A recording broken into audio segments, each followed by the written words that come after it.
Hello everybody, this is Jan again with an update on my miniature projects. I haven't been posting any video updates on those in quite a while, so those who are not on my Discord server won't know that I have been quite actively working on some miniature stuff. So let's take a look on what I've been working on.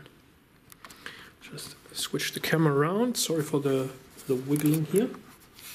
So first of all, I have been building the Master and Commander starter set for Black Seas. It comes with 6 brigs and 3 5th-rate frigates.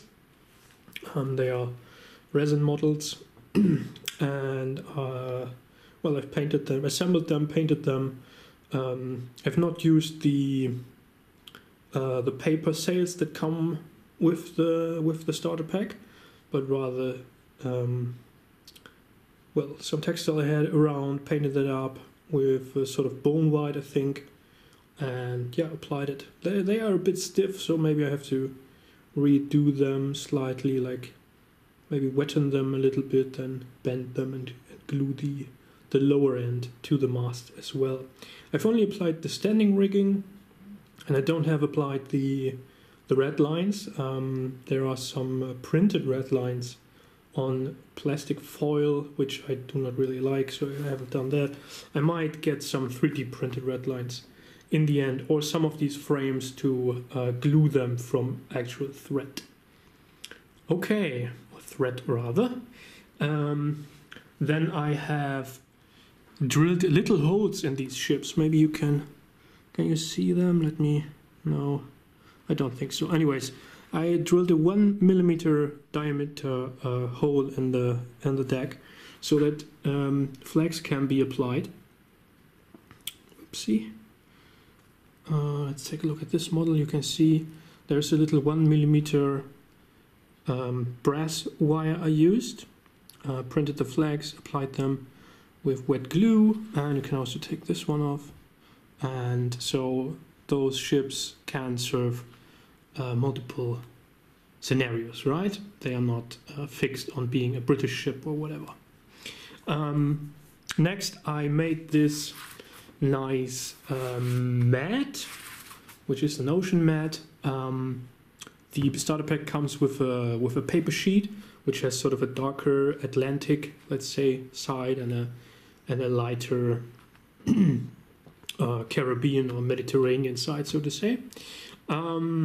Which works just fine, but as you fold it up and again, it's gonna break. You can already see like the printing is coming off the folding edges. So I thought, why not do a more useful, beautiful gaming mat? And how I did that is I ordered a painter's fleece. This is with an actual backing here, which prevents it from sliding around. And got me some crafting paints, some dark blue, light green, and well, I painted the whole thing in dark blue, then applied some sprinkles of light green and light blue. You can see them shimmering through here, just to add a little bit of extra shade. I used, I think, 500 milliliters of the dark blue, and then I also have applied some sandbanks, which are like very fine sand glued down with thinned down white glue, so wood glue. They stick very well.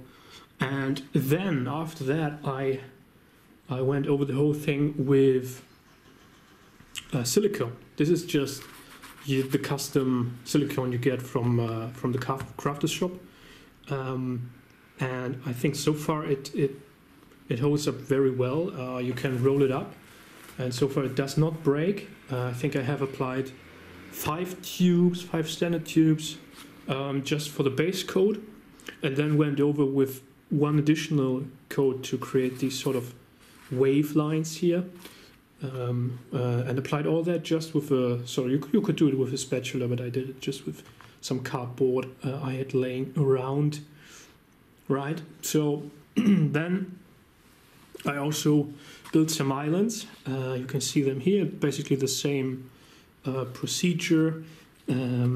Some coarse sand, some fine turf, and flocking and stuff. Carefully applied also the silicone around, just clear silicone. I know maybe latex might be better, might be more flexible. And as you can see, as silicone does, it curls up. It sort of tries to draw together. So before you place them and use them for the game, you just fold them back, and that usually holds for quite a while without breaking them. Anyway, I have some more over here.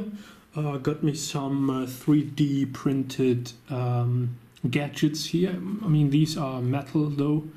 These are like little short batteries. Then we have 3D printed the signal tower, which might need some additional cannons here. I don't have cannons on those, but I think I might have some 3mm cannons somewhere, which I might be painting up and just put them on here. Then we have a standard Martello tower. You might know those from the British. Got me some styrofoam here, which I had in the basement, and just went ahead with a sharp knife and then applied some heat to get it into shape. Painted it up. Also applied the sand and all the stuff. Some of the silicone here for the waves.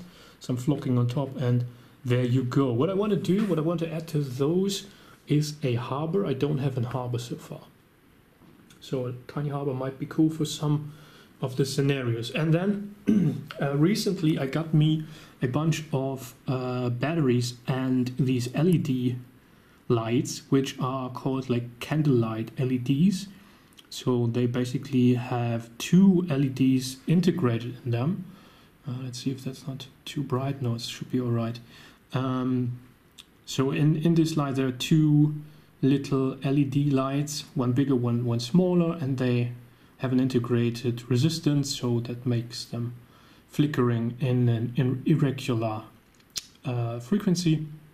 And usually you have to build in, if you use LEDs, you have to build in another resistance or resistor, I think it's called.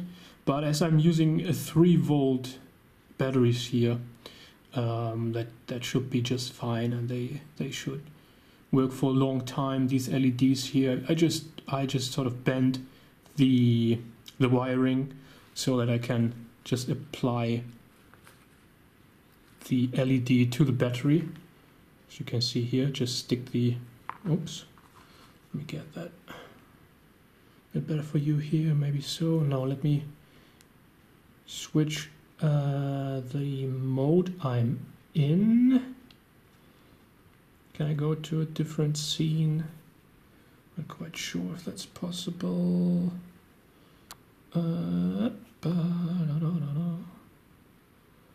No, I don't want to do that. Technical. Stand by for technical.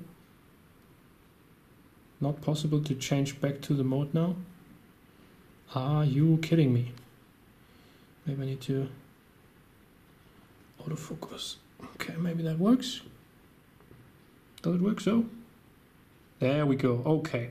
You see, I just bent the two wires around so I can stick the battery, and it fits in nicely between these two. You have to take care and test before you do that which of the wires needs to be on top and below the battery, so which is the plus and the minus, so that they actually work, because otherwise they won't work. And there you have it. Very easily created flashing gun lights. Just put the cotton stuff above them, and you have your smoke and your flashing gun lights of the cannons from the ship. And I have quite a lot of these. I think I got me like 60 of the batteries or so just to have them, and 20 of the LEDs, which was quite cheap. I also got me some battery holders. Unfortunately, they don't have switches, and they are black, and you would have to apply the LEDs on top and all that stuff, so it would raise above, which I think is not what I wanted for this situation here. So I just went that way, and it's very easily done. And it adds a lot of atmosphere, I think, to the table. So I would suggest you do the same.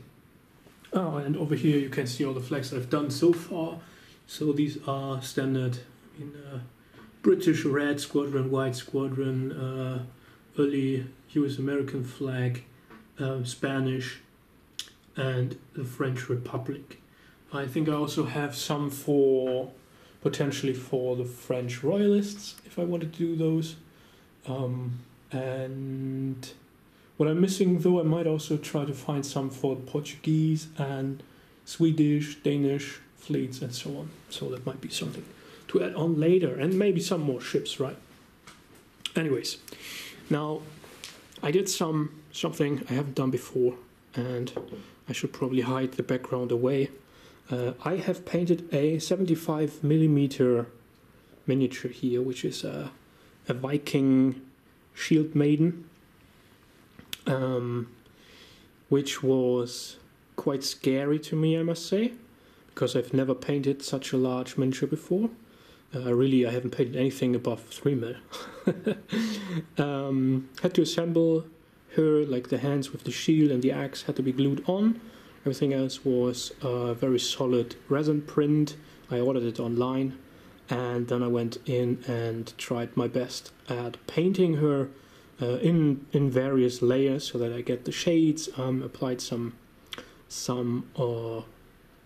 dark wash, a black wash, which made me sort of go in again and repaint the face completely. Also the eyes were a real issue for me. As you can see, the right eye is still a little bit weird. Anyways, I try to do my best, as this is a birthday present for a very special person. And yeah, then I glued it to this granite rock I had. I think I brought it from, I don't know, Denmark maybe, or Sweden or somewhere, and applied some fine sand and then turf and some static grass, which didn't work that well, so I went in with fine turf again, painted up these stones, glued them on.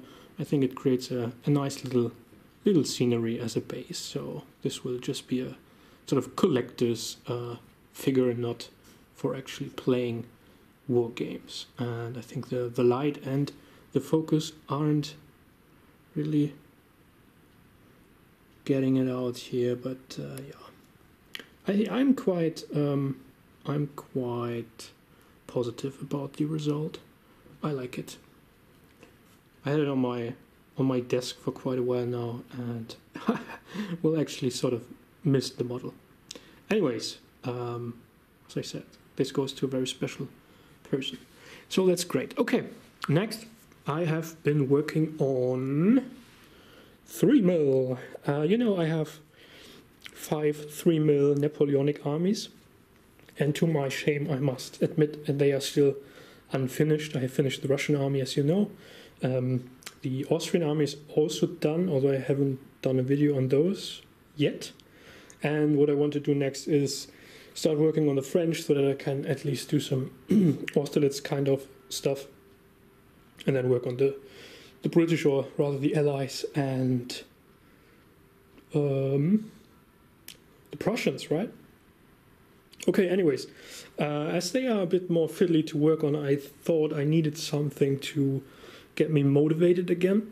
And as I was playing a lot of Flashpoint campaigns, Red Storm, when it came out, and loved it, it got me back into Cold War, which I must say I never really was interested in that much. Not sure why, but playing that game really sparked my interest. So I decided, well, let's do some 3mm Cold War armies, or rather brigades, right? So I started researching, and I decided to put together a Federal German brigade, which is a mixed brigade, I think. No, that's not true. That's actually a Panzergrenadier brigade. So mechanized infantry with different models. So I decided to go or portray basically the time of the late 80s, early 90s, so late Cold War, but represent the brigades or the units in still sort of a transition. So you will see different vehicles and equipment still being used, right? And the way basically I did this, so each of these formations you can see here is one battalion. Each base is representing one platoon, and so these basically have 4 platoons because they are the old M113 platoons, and then we have the new ones with the Martyrs, Martyr 1. Or is it already Martyr 2? I'm not quite sure right now. I think Martyr 2 already. Anyways, most of the models are from Cordially, which is a Polish manufacturer, and is doing so far metal miniatures, white metal. They are currently transitioning to 3D printing resin models, which are also quite nice. I don't have, besides the little Jeeps here, I don't have any of those, though. All the models I have from them are metal. So you can see here Leopard 2s, you can see the M109, I think, is it, the self-propelled artillery. We have some Gepard anti-air. What else do we have? We have some, these are Jaguar 1, so Jaguar 1, I think. Let me take a look. No, these are Jaguar 2s already, I think, with the rocket launcher. This is self-propelled armored anti-tank units. And then on top of that, because then I found out, well, the units I've ordered aren't quite enough to set up a whole brigade, right? Because first I thought, okay, I have some elements of the Federal Brigade, some elements of the US Reforger units, some elements of some Warsaw Pact formations, but then I sort of came to the conclusion that I wanted to have more. So I had two of my friends supply me with 3D printings. These M113s are 3D printed actually. You can see here these bridge laying tanks.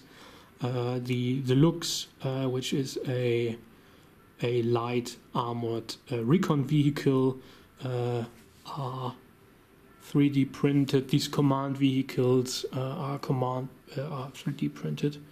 And oh, by the way, I wanted to finish that thought on the Osmi. They are pretty nice. They don't have, unfortunately, an online shop, but their models are sold via Magister Militum in the UK and by oh hell. I can't remember the name. There's a reseller in the US. Pico Armor it is, of course. So those are the models I'm using here, right? But if you are in Europe, in the European Union, you can order directly from them. Just go to Magister Militum, look up the model numbers you need and how many you need, and then send them an email, and they will rather quickly process your order. Okay, here we have the US brigade. So this is put together. It's a mech brigade as well, put together as armored cavalry over here, which is a smaller battalion. Then we have the tank battalion here with 4 companies. We have recon staff. We have anti-tank staff. I used the Tau vehicles based on the M113 here for those. We have some anti-air mortars, and then the old. I used here the old design of 4 platoons of M113s with infantry, of course. One of those is the anti-tank version, right? And some artillery. And over here we have then the Warsaw Pact forces. First I only had the motor rifle regiment over here, because they are not using brigades as much, but rather regiments.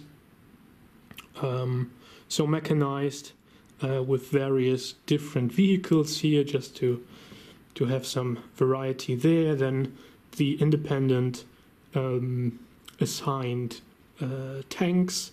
In this case, they should be T-72s, I believe. I've written that down somewhere. Anyways, there I also have the artillery. And then I have a tank regiment here, which has T-80s, T-72s, and maybe even T-64s in there. These are T-72s, so then these are T-64s rather, I think. Here we have the T-80s to give them some firepower, the assigned artillery. Then we have an additional divisional artillery battalion which could be assigned. We have heavy recon companies and all that stuff. All right, that's my Cold War. No, it's not. I also have air, of course, air elements, which most of are again by Odzial-Osmi. We have some fighter jets here, we have Tornadoes, we have some Warthogs, we have, maybe you can't really see them, but these are the Hinds of the Warsaw Pact forces. We have some Cobra attack helicopters here, some MiGs, and then one of the friends who printed most of the 3D models for me also printed the Hueys for me. I'll be using them as scout and also transport helicopters, because the US brigade has actually air recon. Right, so that's that.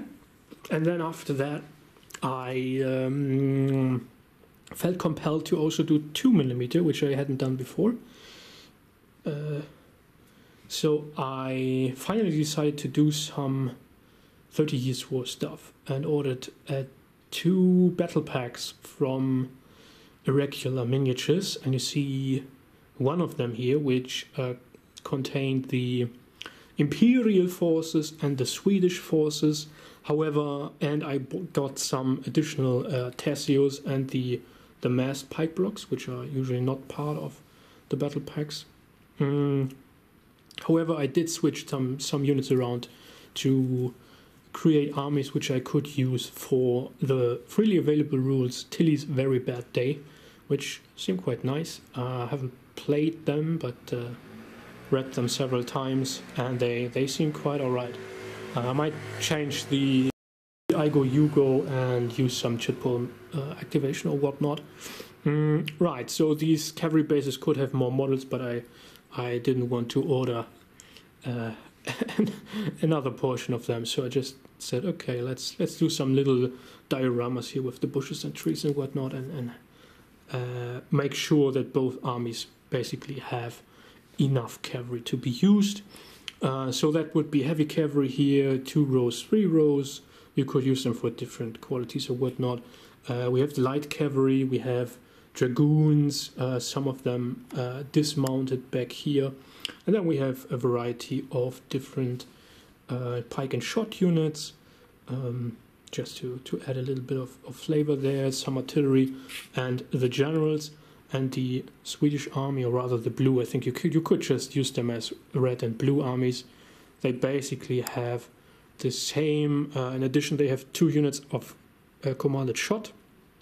They don't have the heavy pike blocks in their formations, of course. I think they came with a little bit more artillery here, 2 heavy, 2 lights, I think, while the Imperials seem to have 3 medium cannon.